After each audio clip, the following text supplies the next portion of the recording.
Hi, this is JP LaForest from efficientanalyst.com, and in this video I will show you how to do a pivot table.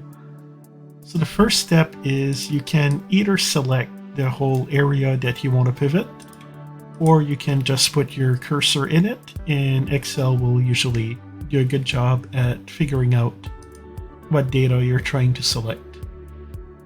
Then we'll go in the Insert ribbon and click the Pivot Table button, which will, as you see, select all the right columns and rows automatically.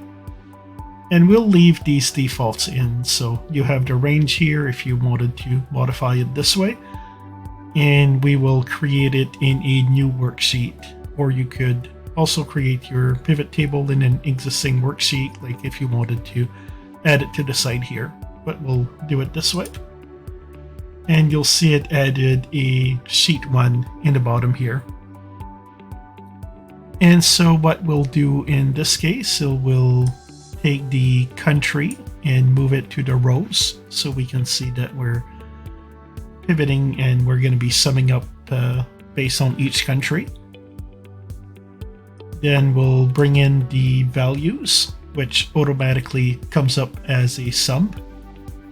And if we want to see how many orders we have, we'll bring in the order number, but right now it brought it in as a sum, and that's not what we want.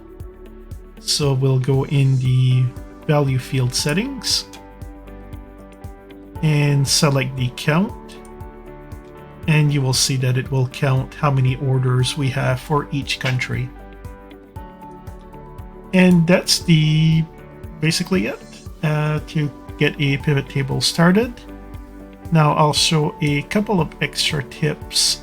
So if you were to bring in the customer piece, automatically gives you a sum, and it breaks it down. So inside of Canada we have customers 1 and 6 and so forth.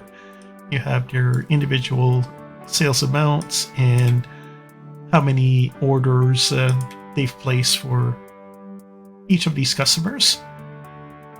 But instead of that, there's different ways. So if you go in the design ribbon, when you have your cursor in the table here, there's different things you can turn off. So for example, you can turn off the subtotals, so now you don't have the totals by country anymore.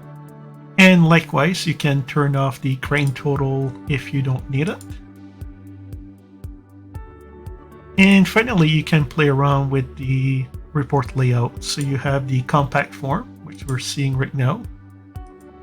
You have the outline form, which not a whole lot different. But then you have the tabular form over here, where you will see the country and the customers. And so depending how you want it to look, sometimes it'll be better to have this type of layout instead.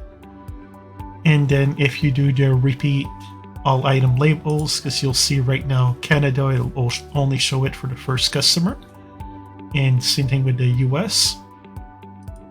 So if you do the repeat all item labels, you'll see the country gets duplicated here. So if you wanted to reuse the table for something else, usually that's something that you'll end up doing. Thank you for watching this video. If you liked it, please click like, subscribe, and share with a friend. Have a great day, and I'll see you next time.